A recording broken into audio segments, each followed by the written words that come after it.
E aí galera, beleza? Sejam bem-vindos ao primeiro vídeo. Eu vou tentar ser o mais rápido e prático para economizar o seu e o meu tempo, beleza?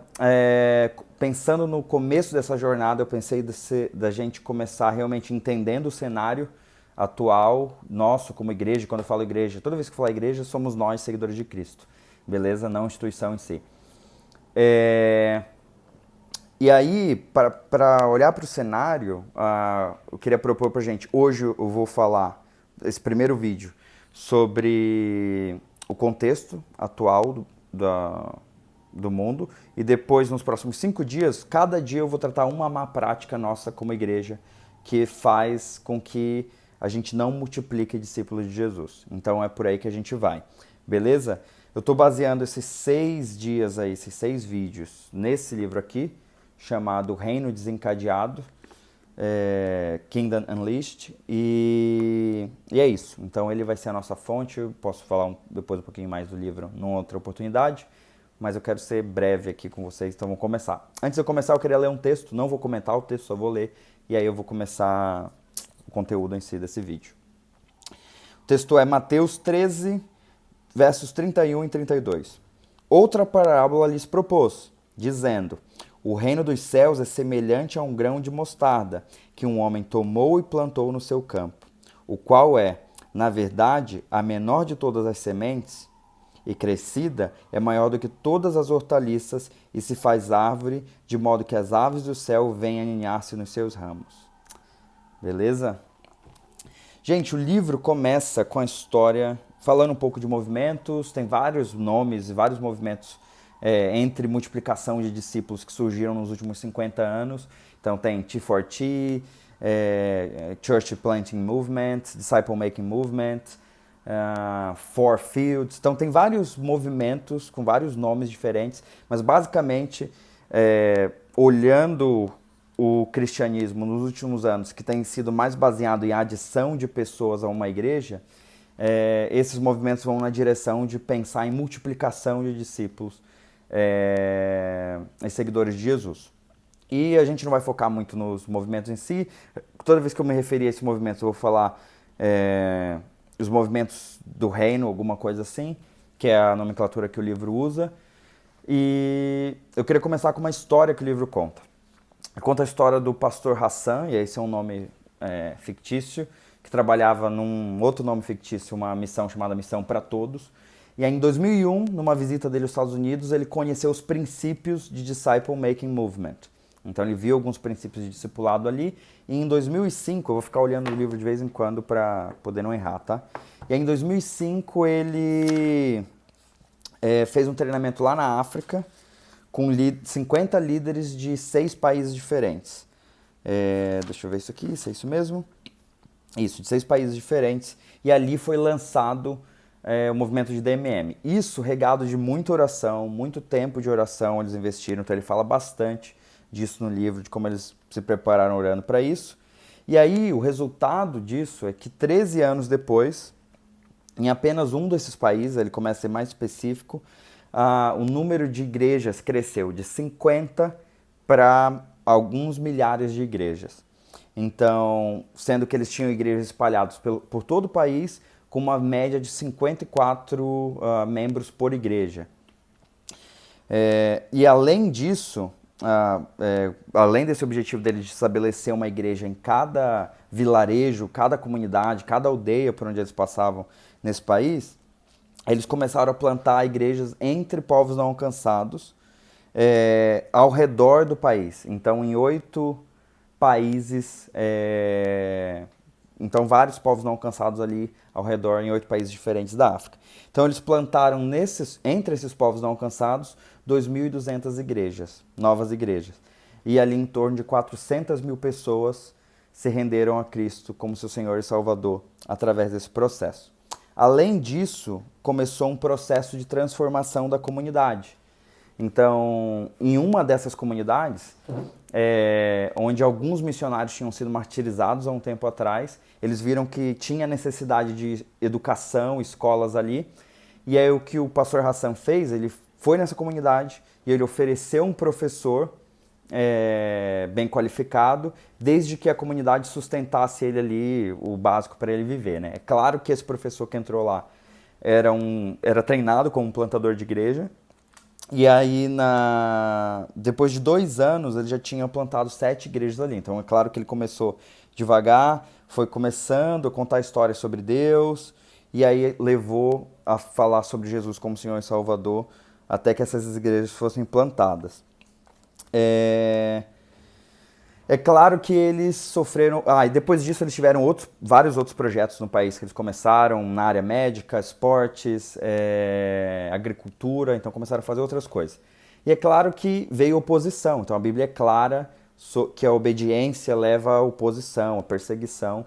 E aí clérigos muçulmanos começaram a se opor a esse líder e essa organização, porque vários muçulmanos estavam se convertendo ao cristianismo.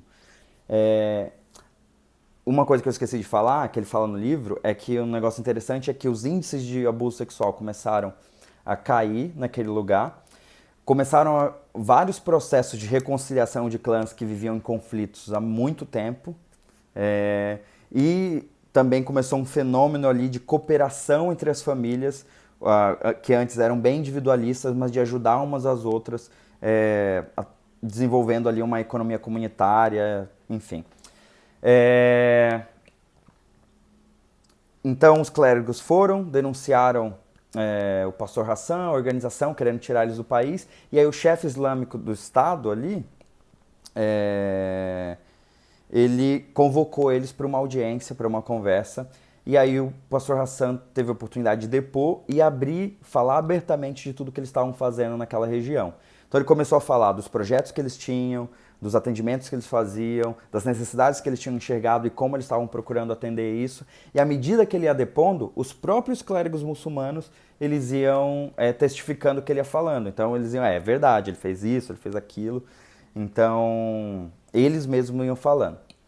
Depois que ele terminou de falar, fica aquele silêncio na sala e ele começa, o líder muçulmano ali de Estado, ele começa a falar dele falando: seria muito bom se nós, muçulmanos, começássemos a fazer tantas coisas boas para o nosso próprio povo como esses cristãos estão fazendo. Certamente, se a gente fizesse isso, a gente não veria tantos muçulmanos se convertendo ao cristianismo.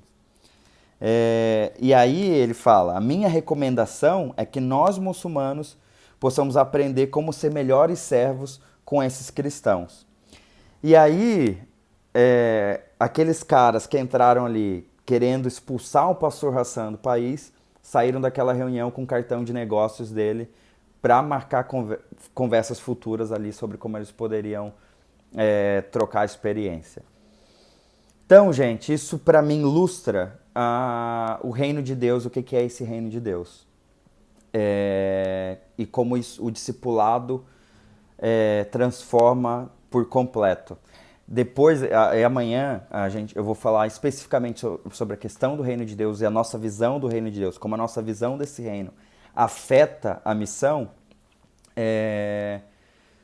mas discipulado é isso, guiar outras pessoas em obediência a Jesus, a entregar suas vidas, deixar que Jesus reine sobre a vida delas, e a partir da vida delas, Jesus começa a reinar naquele lugar, na sociedade, e a transformar todas as coisas.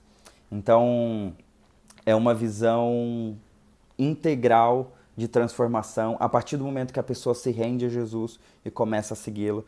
É imparável, é um negócio que não consegue parar, e é isso que a gente vê no livro de Atos, do início ao fim. Então, o livro de Atos não é uma história sobre grandes homens de Deus fazendo grandes coisas.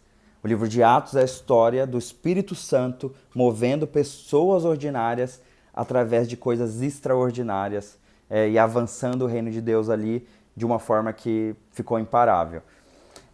Um outro livro que eu li, que está aqui em algum lugar, está aqui, chama A Ascensão do Cristianismo, do Rodney Stark. Ele fala que o evangelho nunca cresceu tanto, e é um sociólogo, não é um teólogo falando, mas um sociólogo que fez uma análise sociológica do crescimento do cristianismo, fala que nunca cresceu tanto como nos primeiros séculos.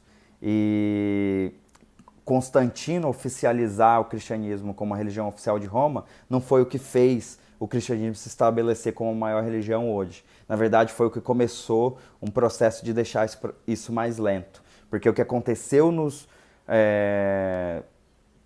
anos anteriores a Constantino foi o que forçou ele, porque isso estava crescendo tão rápido e estava tão intenso que se ele não fizesse isso, ele ia perder o controle do reino. Então, essa é a boa notícia pra gente, que o que aconteceu com o pastor Hassan e a missão para todos está acontecendo entre vários povos não alcançados na África e na Ásia. Comunidades hindus, muçulmanas, budistas têm se entregado a Jesus através de pessoas que têm obedecido o mandamento de fazer discípulos. E isso é uma notícia excelente, porque o evangelho está avançando nesses lugares. Então ele dá vários números no livro aqui pra gente. Então ele fala que na África, em 1900, eram 9 milhões de cristãos e em 2000, 335 milhões de cristãos. Então cresceu 37 vezes o número de cristãos naquele lugar. E a maioria desse crescimento depois da década de 60. Ele fala que os números de cristãos na Ásia foi de 101 milhões para 351 milhões entre 1970 e 2010. A China é estimado que 10 mil pessoas por dia se tornam seguidores de Cristo. E isso são estimativas conservadoras, então pode ser muito mais do que isso. E o cristianismo tem crescido 4.300% vezes, eu falei errado isso aí, né? 300 vezes na China nos últimos 50 anos. 4.300% a mais. Beleza? Então, o evangelho está avançando, mas ao mesmo tempo que nesses lugares está avançando, a gente vê um fenômeno na Europa de declínio completo, a Oceania também, e os Estados Unidos só tem se mantido, mesmo não tem nem crescido nem diminuído, por causa da imigração legal e ilegal para lá, de pessoas de outros lugares que têm mantido o número de cristãos o mesmo, mas está indo nesse caminho de declínio também. A minha pergunta para fechar esse vídeo é: que modelo a gente vai copiar? A gente vai copiar o modelo de multiplicação que está acontecendo na África ou na Ásia? Ou a gente vai copiar o modelo norte-americano baseado em mega igrejas? O que tem se mostrado efetivo? O que se parece mais com o livro de Atos? E o meu desafio para você, ao longo dessa nossa jornada, leia Atos. Leia o movimento do Espírito Santo através da igreja nessas páginas que foram escritas por Lucas. E você vai perceber como se parece muito mais com um movimento de discípulos fazendo discípulos de Jesus do que com um movimento centrado numa mega igreja com milhares de pessoas que são consumidoras de um produto. Então, meu desafio para você é se jogar nas escrituras. Eu vou mandar um documento agora, depois desse vídeo para você aí, sobre como você estuda a Bíblia de maneira simples e pessoal. Depois a gente vai isso é chamado de estudo de descoberta bíblica, e esse é um modelo para um estudo pessoal, e depois a gente vai destrinchar isso, como você estuda com um grupo. Então tem várias mudanças nisso aí, mas a essência é a mesma. Beleza, gente? Então é isso. Essa é a ideia e o contexto e a pergunta que é para você terminar com ela aí: que modelo a gente vai copiar? E a partir de amanhã a gente vai ver essas 5 mais práticas espirituais da nossa igreja hoje. Um abraço.